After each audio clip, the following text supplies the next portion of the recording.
Welcome, ladies and gentlemen, to another episode of the 546 Project, 30 minutes or less. I'm your host, Kevin Foster, and I'm solo for this episode. I'm going to be discussing this past weekend's Nightmares Film Festival that took place at the Gateway Film Center in Columbus, Ohio.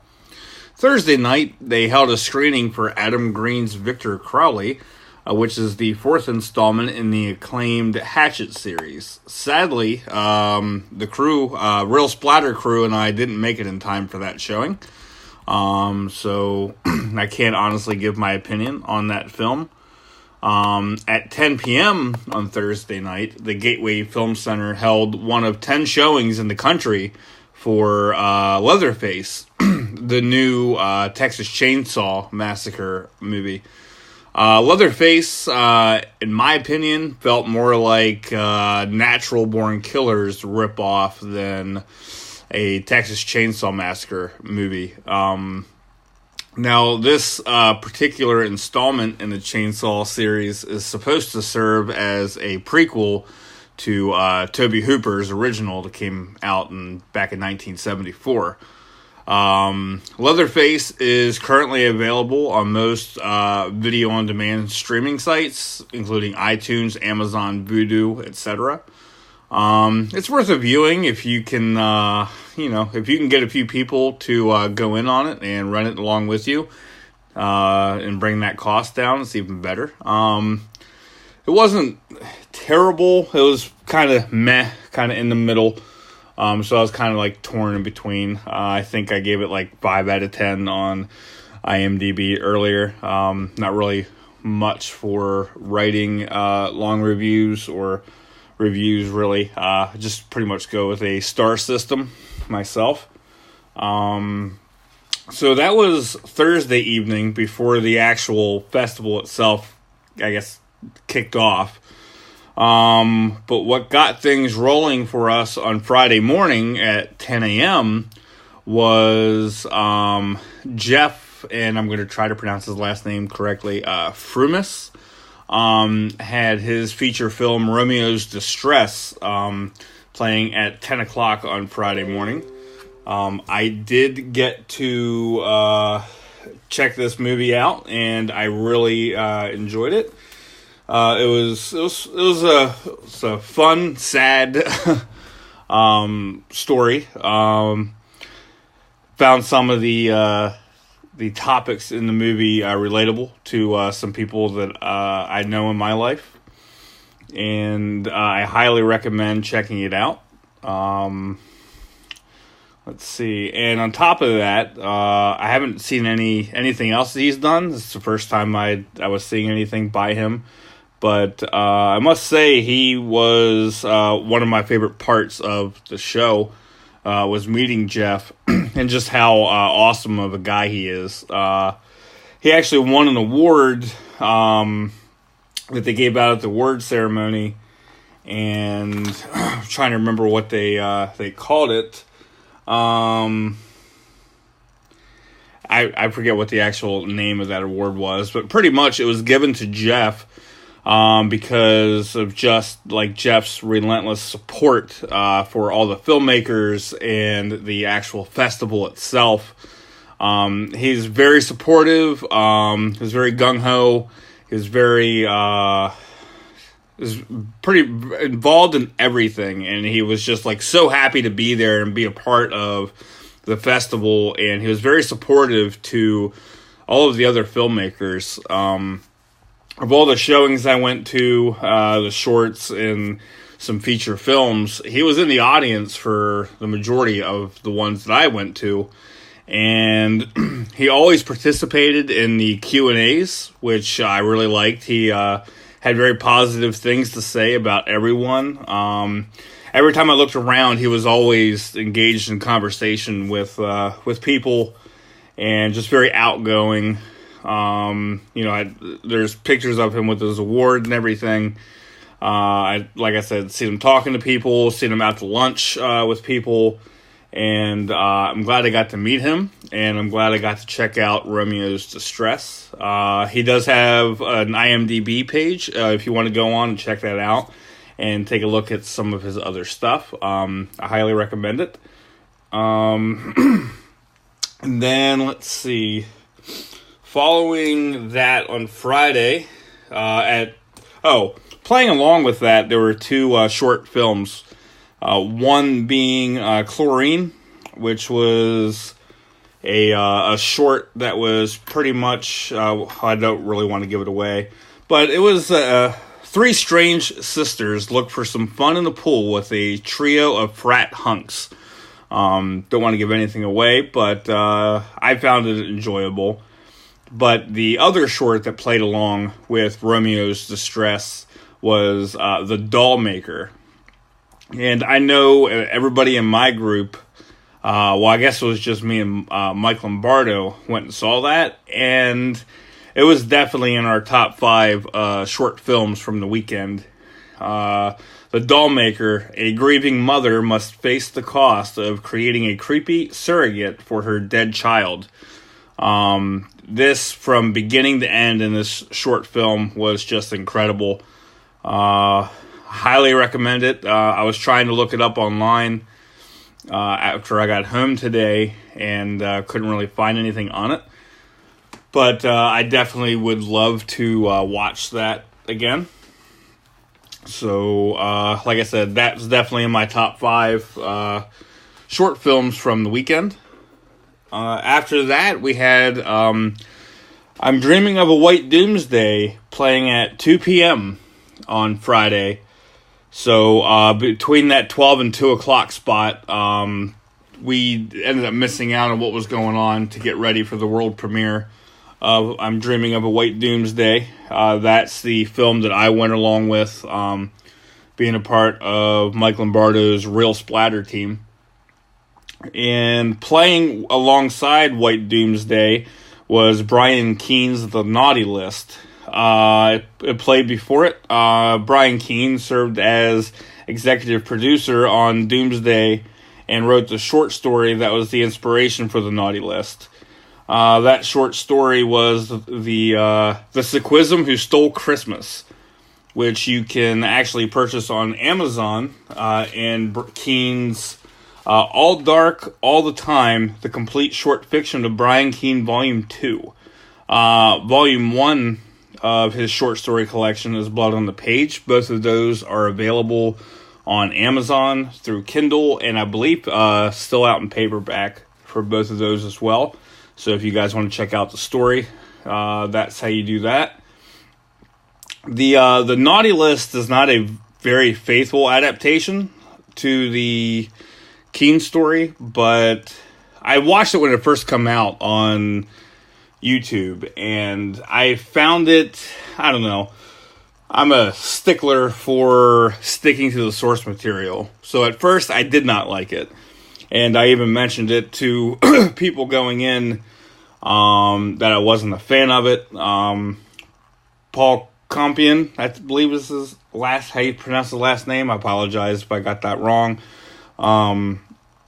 He wrote the screenplay and directed it, and he did the film The Devil's Rock, which I really enjoyed. So at first, when watching that on YouTube, I wasn't a big fan. I was just like, this is nothing like the short story. And going into the theater, I'll be honest, watching it in the theater, totally different experience for The Naughty List. I laughed my ass off, and so did the rest of the theater. I think it went over very well.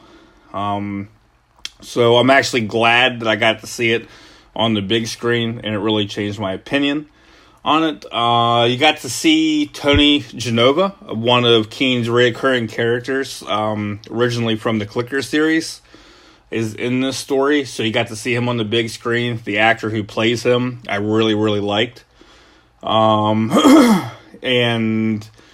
like I said, it's very funny. Nothing like the short story, but it was a very entertaining short.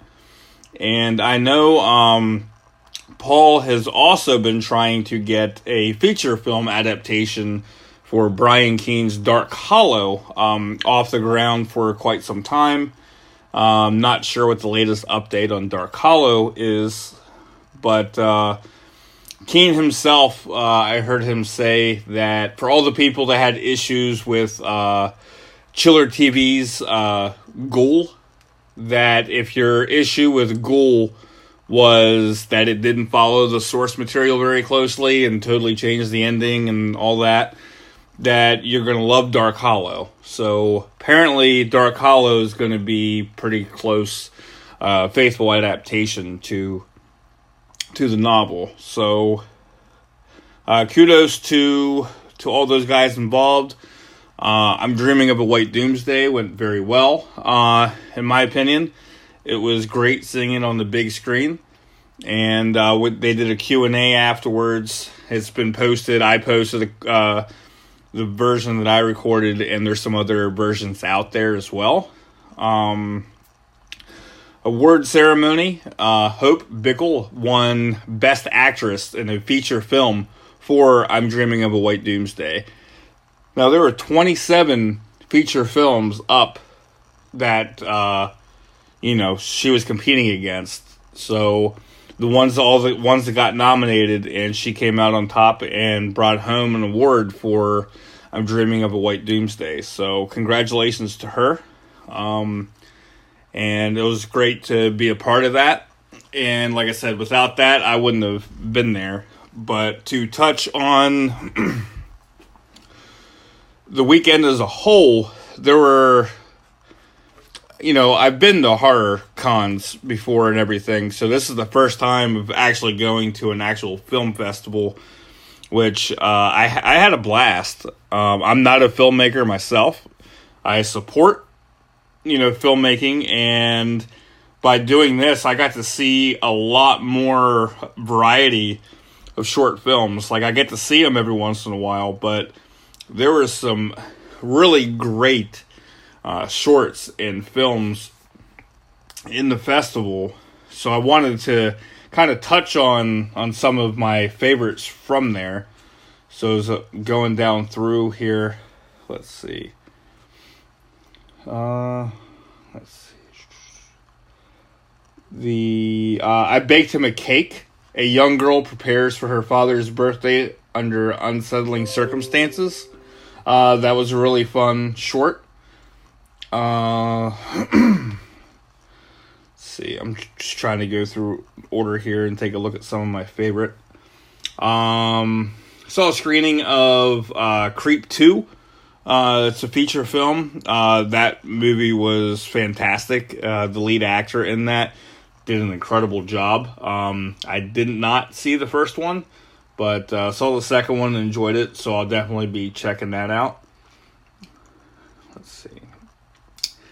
I don't know why I'm having issues finding some of these shorts here.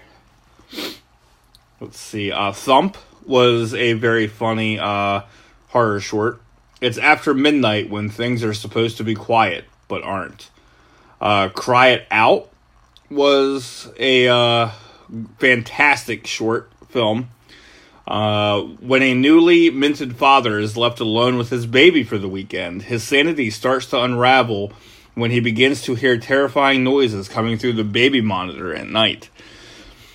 This short film was one of the longer ones, but it was just so good. Everything about this was so great. I recommend for anyone who has the opportunity to see this, please do.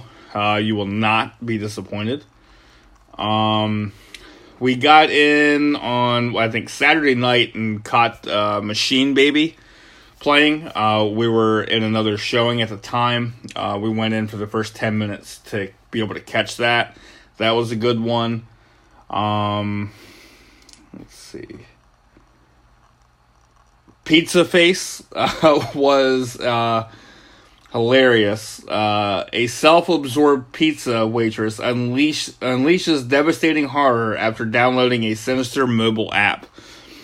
This was animated, and it was just a really good time. It was funny. Another one in this block was Solved. A lonely young man dreams of one day becoming a Rubik's Cube master, but his obsession soon turns deadly. I know everyone in the theater just absolutely lost their shit with this short. It was definitely one of my top fives from the weekend. It was incredible. And I believe the director in the Q&A afterwards that it was all filmed using stop motion. So it was incredible. There's another short film that played, I want to say it was one of the midnight shorts. I think it played Saturday night, Friday night. It was called Doll. Unbeknown to his co-workers, a timid school janitor explores an alternate persona through a transformative nightly ritual. Without giving anything away, which, judging by the title, you might be able to figure it out. This was not really a horror short. That's why it's classified in there with the midnight shorts. This is definitely in my top 5 from the weekend. Everyone who was in the theater absolutely loved this short. Met with the cast and crew afterwards. The main actor, the actress, and the director were all there afterwards. The director actually won an award for that short. I don't know if that was for best midnight short or not, but it was very well deserved. And kudos to them. Just a great job on Doll. It's just fantastic. Let's see. With this whole entire weekend, it's just amazing the rapport that people, filmmakers had with all the other people. Like, they had never met before. It was very much like a family. Everyone there was to support everyone else, showing up to, other filmmakers' showings and, just talking, networking. It was all like an amazing part, just to be in around that and seeing these people work and seeing them pour their heart and soul into these projects of theirs. There were people, there was a director that came the whole way from Austria who had his movie show at midnight on Saturday night. It was called Flesh of the Void, which actually won Best Overall Feature Film for the festival. He made that trip all himself, and it was a very, very artistic movie. And, it's just, you could just see how much work that this man put into this project. Torment was another world premiere that was inspired by the Gacy murders. That showed at 2 a.m. on Sunday morning, Saturday night. That was very abrasive. That movie held zero punches and gave no fucks about anything.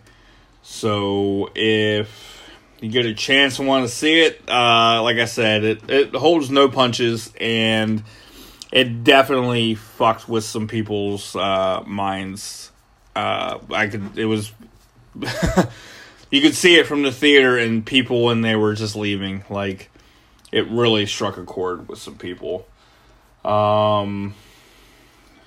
Two Pigeons was a feature that we got to check out. It's a ruthless real estate agent doesn't realize he's sharing his own apartment with a silent stranger who's embarked on a gross-out campaign of vengeance. This movie was a lot of fun. I think it probably would have worked if it was just a little shorter. But really, I'm not really complaining about it too terribly much. I did find it entertaining. But, it may have worked a little better being short or just slightly less runtime. Some of the themes were kind of just a little repetitive and unnecessary, in my opinion. But it was a great job, and, it definitely grossed people out in the theater. there were certain scenes where you could hear the people just going, ugh, which, it succeeded in doing that. And I would definitely recommend it. She Was So Pretty too. Be Good for Goodness Sake. Had its world premiere this weekend.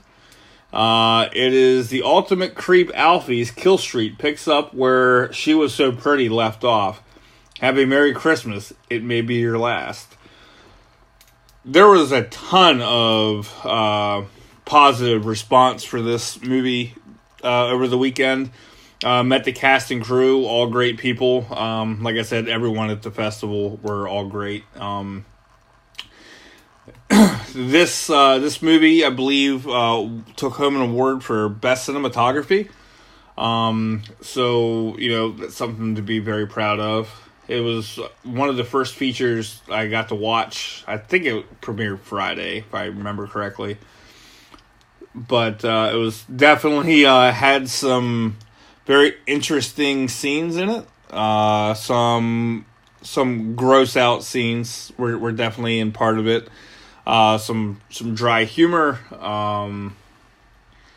So I would definitely recommend it. I would like to see the first one now and see how the filmmakers progress from part 1 to part 2.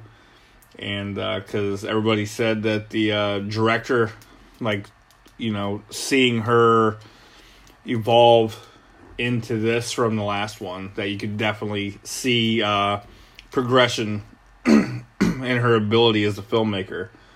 So that's pretty much some of the movies. I know there's a whole bunch of shorts and everything that I'm leaving out.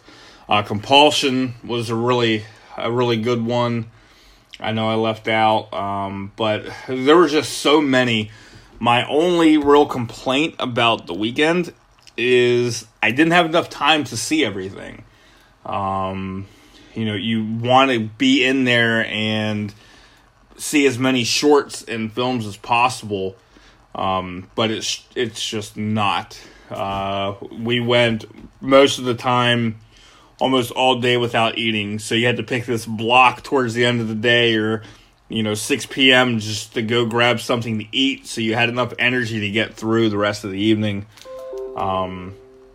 Mike Lombardo and I were there at 10 a.m. every morning, and we opened and closed the joint pretty much.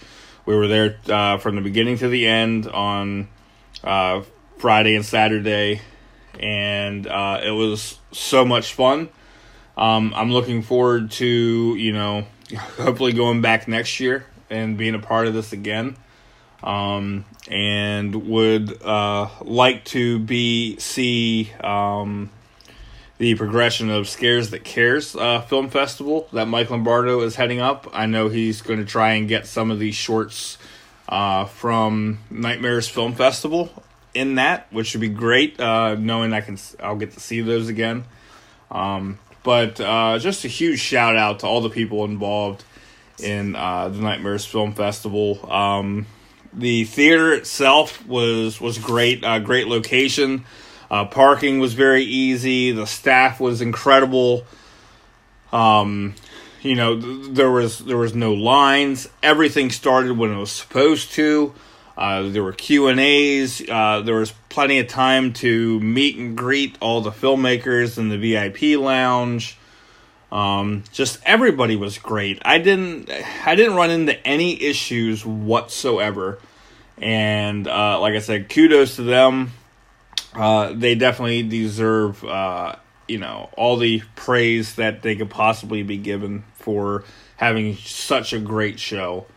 I apologize for my rambling here, but this is the first time I'm doing the podcast alone, so I don't have anybody to kind of go off of. But I absolutely just loved my time there at the Nightmares Film Festival this weekend. And I know I speak for the whole Real Splatter team as well in saying that we all enjoyed it. We were very happy to be there. And I know director Mike Lombardo was just so happy to be a part of the festival, let alone being nominated for 2 awards. and Hope coming back with the Best Actress award. It's really just a film festival. Like, the awards were not really that important because everybody there left winners. They the networking, just making friends, being supportive of all the other filmmakers, going in, watching their stuff, talking to them about film. Like, you could just see there was not a a disappointed person at all. Everybody was very supportive. Everybody who won, everybody who was nominated. And I know all the filmmakers and everything did their best to try and see everyone's short or film. So I'm looking forward to seeing some of those people next year and see what they bring to the table then. So I have a few minutes left before the 30 minutes is up. So we'll slightly touch on some of the ongoings outside of the film festival. We stayed at I'll leave the hotel room name out of it. Overall, I was somewhat dissatisfied with the service at the hotel. They oversold the parking lot that you had to pay for. Like, if there were like 40 spots and they sold like 50, so we had to park somewhere else on 2 of the 3 nights. Stuff like that. There was nothing special about the hotel. The staff wasn't the most competent. But overall, that was really the only issue I had down there. Parking was fantastic. There was so much to do around there. There was so many great places to eat. The pizza shop across the street, I can't remember the name of it. We ate there twice. We really enjoyed it. And upon leaving Sunday, we decided to stop at a White Castle, like a mile or two away from the film festival at the Gateway Film Center. And oh my God, it was god-awful. It was one of the worst food-going experiences of my life. This White Castle was in the ghetto. It was very trashy. It was very dirty. The service sucked. The guy behind the counter didn't know what he was doing. Now, granted, given the benefit of the doubt, there were only 3 people working. Didn't ring our stuff up correctly. They had a Coke Freestyle machine out in the lobby that was out of regular Coke. I think they only had like Sprite and ginger ale and like nothing else. The pre-packaged White Castle burgers that you can get from your local grocery store actually tasted better than these did. One person in our group couldn't even eat their food, so later on down the road we stopped at Sheetz to get other food. So I apologize to her for that, and I apologize to the whole crew. I really wanted to eat at White Castle. I had only been there once before. We do not have them where we live, but I just did not expect it to go like that. And apparently the other carload of people had a pretty similar experience on the way back eating at an Arby's. So, overall, I just had a fantastic weekend. I will cherish this weekend until the day I die.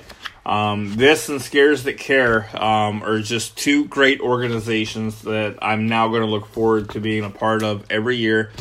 And I highly recommend anyone out there that has the opportunity to go to see the Nightmares Film Festival next year.